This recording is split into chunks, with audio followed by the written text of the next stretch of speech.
पूरी पढ़ाई के ना दो आधार हो सकते हैं, या पढ़ाई जो हम कर रहे हैं करवा रहे हैं उसके दो उद्देश्य हो सकते हैं। एक हो सकता है कि हम बच्चे को बनाना चाहते हैं सूचना का भंडार, माने उसके पास में बहुत सारी इन्फॉर्मेशन कलेक्ट हो, जितने हम चैप्टर्स टॉपिक्स करा रहे हैं वो सारे उसको आते हों, जितना भी वो पढ़ रहा है वो सबका नॉलेज उसके पास में हो, वो सबकी इन्फॉर्मेशन बेसिकली उसके पास में, तो सूचना का भंडार। और दूसरा है हम बच्चे को बनाना चाहते हों समझदार। और ये दोनों ही चीज़ें बहुत अलग अलग हैं। तो आप मुझे सोच के बताएं, एक गुरु का, एक शिक्षक का, एक टीचर का, एक पेरेंट का, इस पूरे स्कूल सिस्टम का सही मायने में काम क्या है, उद्देश्य क्या है? बच्चे को सोचने का भंडार बनाना या बच्चे को समझदार बनाना। और ये दोनों बातें ना बहुत अलग अलग हैं। सूचना का भंडार बनाने का मतलब है हम बच्चे से उम्मीद करते हों कि उसको जितनी भी इन्फॉर्मेशन मिल रही है, वो चाहे टीचर के थ्रू मिल रही हो, चाहे बुक से मिल रही हो, चाहे वीडियो कोर्सेज के थ्रू मिल रही हो, चाहे कोचिंग्स के थ्रू मिल रही हो, चाहे पेरेंट्स के थ्रू मिल रही हो, ये जितने भी माध्यम हैं, मीडियम हैं, सोर्सेज हैं, इन सब से उसको जितनी भी इन्फॉर्मेशन मिल रही है वो सारी की सारी उसके माइंड में कलेक्टेड हो, स्टोर हो, वो सारी की सारी मेमोराइज हो।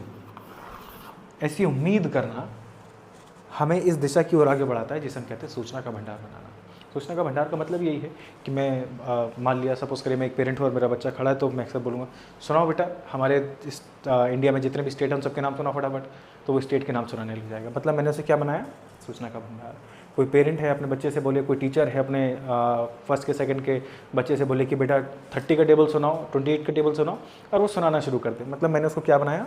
सूचना का भंडार। मैंने बोला कि बेटा आपको कोई 30 क्वेश्चन आंसर्स जो आपको याद हो वो सुना दो फटाफट से, मैंने उसको बनाया सूचना का भंडार। कैसे बनाया सूचना का भंडार और क्या अंतर है इन दोनों में, इसको समझते हैं। सूचना का भंडार बनाने का मतलब है कि इन सारे सोर्सेज का इस्तेमाल किया जाए इन्फॉर्मेशन को स्टोर करने के लिए, इन सारी इन्फॉर्मेशन को कलेक्ट करने के लिए। ये सारी इन्फॉर्मेशन यूजुअली वर्ड्स में, नोट्स के फॉर्म में अलग अलग तरीक़ों से हमारे को मिलती है, अलग अलग सब्जेक्ट्स की होती है, जिसे हम स्टोर करने का, कलेक्ट करने का काम करते हैं और बच्चों से करवाते भी हैं। दूसरी तरफ समझदार बनाने का मतलब है कि बच्चा अपने दिमाग से कुछ नया क्रिएट करे, बच्चा अपने दिमाग से कुछ नया बनाए, इसे हम कहेंगे समझदार होना। अगर आप बच्चे को समझाते हैं तो आप बच्चे को बना रहे हैं सूचना का भंडार। अगर आप समझाते हैं तो ये सारे मीडियम्स के थ्रू अगर समझाया जाए तो आप बना रहे हैं सूचना का भंडार। और अगर बच्चा समझाता है तो आप बच्चे को बना रहे हैं समझदार। अपने क्लासरूम में देखिए, अपने घरों में देखिए कि आप बच्चे को समझाते हैं या बच्चा आपको समझाता है। अगर आप बच्चे को एक्सप्लेन करते हैं तो मतलब आप उसको इन्फॉर्मेशन दे रहे हैं कलेक्ट करने के लिए, वो बन गया सूचना का भंडार। और अगर बच्चा खुद से कुछ नया क्रिएट कर रहा है, वो सब नहीं जो इन मीडियम्स के थ्रू इन्फॉर्मेशन उसको मिली थी, वो उसकी बात नहीं कर रहा हूँ, वो चैप्टर्स, वो टॉपिक्स, वो क्वेश्चन आंसर्स, वो नोट्स की बात नहीं कर रहा हूँ। यहाँ पे मैं बात कर रहा हूँ खुद के कुछ नए क्रिएशन की, खुद से कुछ नया बनाने की।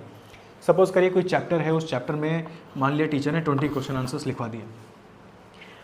अगर बच्चा इनसे अलग, इनसे अलग खुद के क्वेश्चंस बना पाए, खुद के आंसर्स बना पाए, खुद के एग्जाम्पल्स बना पाए, अगर वो ये तीनों काम कर पाता है, खुद से अपनी बातों को जोड़कर एक्सप्लेन कर पाए, अगर वो तीनों चारों काम कर पाता है, तो इसका मतलब समझिएगा कि बच्चा आपका समझदार है। आपने उसको समझदार बनाने की राह में आगे बढ़ाया है, उसके स्कूल ने बच्चे को समझदार बनाने की राह में आगे बढ़ाया है।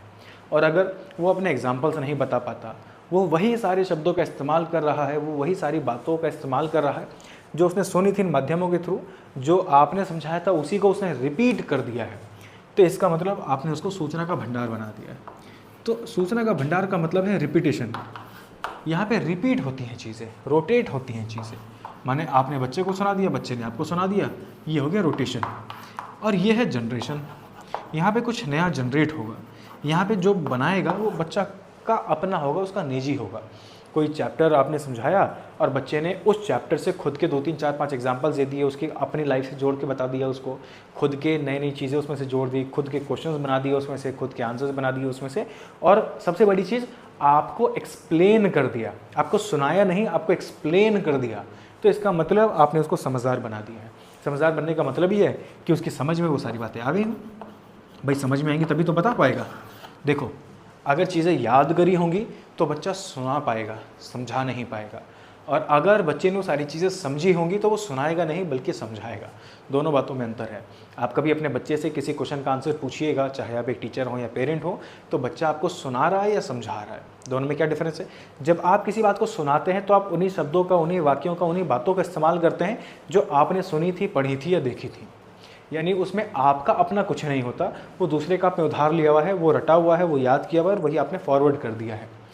अगर आप किसी को समझा रहे हैं तो आप उसके स्तर पर पहुंचकर वो सारी बातों को समझाएंगे जो आपने समझी होंगी।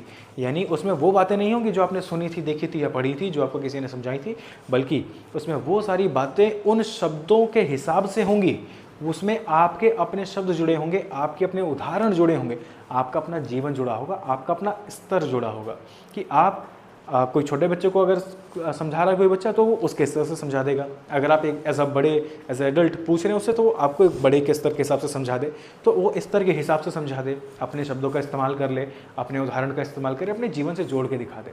अगर वो तीनों चारों चीज़ें कर पा रहा है मतलब वो समझदार, मतलब वो समझ की राह पर है। और अगर वो उनका इस्तेमाल नहीं कर पा रहा है, वो उन्हीं शब्दों को दोहरा रहा है, जिसका मतलब रिपीटेशन है, रोटेशन है, सूचना का भंडार बन रहा है।